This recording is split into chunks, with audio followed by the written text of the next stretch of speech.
en fait, dans le cœur des jeunes Chinois aujourd'hui, parce que c'est quelque chose comme un peu comme qui est aperçu comme assez nouveau en Chine. Est-ce qu'il y a vraiment un changement de mentalité aujourd'hui chez les jeunes Chinois par Oui. rapport à leur objectif de vie et cela par rapport aux générations précédentes, cela. Je pense que notre génération a ses propres rêves. Nous savons très bien ce que nous voulons faire dans la vie. Et parce que l'énergie de chacun est limitée, donc on va rester sur les choses qu'on ne pense pas importantes, mais on va travailler très dur sur les choses qui comptent. Et je pense que Tramping se limite à quelque chose qu'on ne pense pas importante. Mais par exemple, moi, j'aime particulièrement la danse et parce que je me sens confiant pendant la danse et heureux et détendu après la danse. Et donc, je vais pas rester allongée sur la danse, mais au contraire, je vais pratiquer et je vais travailler très dur jusqu'à ce que je sois satisfaite. Donc, je pense que c'est tant pis. Oui. Je voyais que Mondine a voulu réagir. Apparemment, vous aimez bien la danse aussi. Oui, oui, oui, oui, je danse également. C'est l'une de mes premières passions. Mais je voudrais aussi revenir à ce que mademoiselle a dit. Euh, je, on dit souvent que nous sommes avant tout les enfants de notre génération avant d'être les enfants de nos parents. Cela veut dire que il y a une grande influence dans notre caractère et dans notre développement personnel et de personnalité en fonction de la génération dans laquelle on vit. Cette génération, donc on parle aujourd'hui de ce qu'on appelle les millennials ou la génération Y. Donc comme je pense la majorité d'entre nous viennent des années 80, sont nés dans les années 90, moi également 92. On est entre deux phases très très importantes. On entre dans une ère d'internet et de 5G, digitalisation, etc.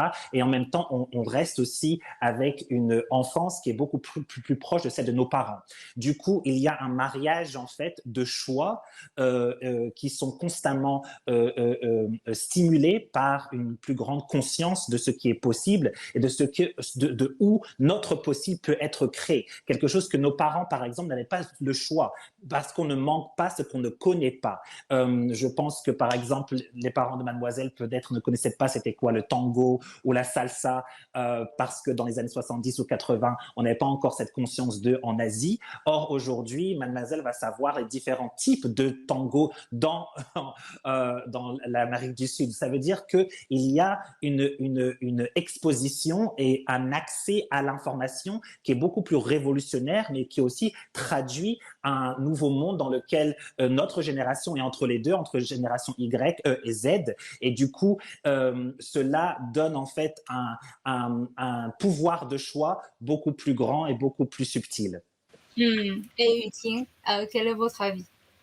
Alors, je pense que comme notre économie a vu la fin de l'hypercroissance et passer à un développement axé sur la qualité, donc je crois qu'aujourd'hui, les jeunes bénéficient moins de dividendes de croissance comme les générations par rapport aux générations précédentes.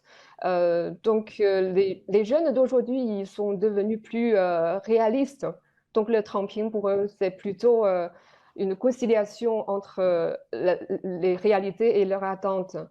Je vois bien que les jeunes, ils se battent ou bien ils donnent beaucoup d'énergie sur les choses qu'ils aiment plus. Mais pas sûrement c'est pour le travail ou bien pour une réussite sur la richesse ou bien oui, une réussite traditionnelle, on dit. Ouais. En fait, ils disposent de plus en plus de possibilités dans d'autres domaines qu'ils peuvent investir. Alvin, quel est votre avis là-dessus? Comme Yutine a dit, maintenant l'idéologie sur le terme succès et, et c'est en train de changer parce que on a plus euh, d'avantages maintenant en termes d'économie et aussi en termes de nouvelles passions, en termes de technologie, etc. Et les gens sont plus ont plus l'occasion comment dire, se découvrir après l'éducation. Et ouais, je pense que camping, c'est presque cela. Oui, alors, en fait, je voudrais revenir sur vous parce que en parlant qu'on reste pas vraiment tranquille sur les choses qu'on aime, je sais que vous avez fait, même si vous êtes lycéen, vous avez fait un gros projet pour les orphelins dans une région très reculée en Chine. Donc là, c'est quand même quelque chose qui ne sont pas vraiment liés directement à votre travail scolaire, mais ça vous motive. Je pense que c'est parce que c'était un projet de charité et j'étais en train d'aider d'autres gens et j'avais une responsabilité pour d'autres gens, mais pas juste moi-même. Et je pense que ça m'a donné une passion pour aider les autres. Et, et comme ça, il n'y a pas de tramping parce que pour moi, c'est quelque chose qui est très important à moi et c'est juste pas juste quelque chose, des devoirs à l'école que j'ai besoin de compléter juste parce que c'est l'école. Alors comme ça, j'aurai beaucoup plus, j'en mettrai beaucoup plus de mon temps et mon effort à faire cette chose-là. Est-ce que, par exemple, par ce travail de charité, par des activités extrascolaires, est-ce que ça vous donne une impression que vous allez redéfinir le succès et choisir, par exemple, le chemin que vous allez emprunter, par exemple, à l'université et tout? Est-ce que ça a une influence sur votre vision sur le succès et une redéfinition du succès? Oui, je pense que peut-être la génération d'avant, je pense que le succès, c'était juste de trouver un travail qui gagne le plus d'argent. Mais maintenant que la plupart des gens en Chine ou dans les pays développés sont des situations financièrement stables, je pense qu'ils n'ont pas besoin de trouver le travail qui le gagnera plus d'argent, mais juste quelque chose qu'ils aiment faire.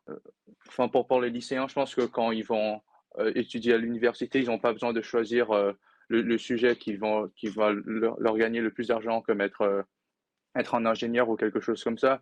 Ils peuvent choisir quelque chose qui les intéresse. Comme moi, j'ai des amis qui sont très forts à l'école, mais ils choisissent d'aller étudier l'histoire ou le film en université parce que c'est ça qui les intéresse et ils n'ont pas besoin de penser à ah ouais, je dois devenir un docteur pour gagner de l'argent.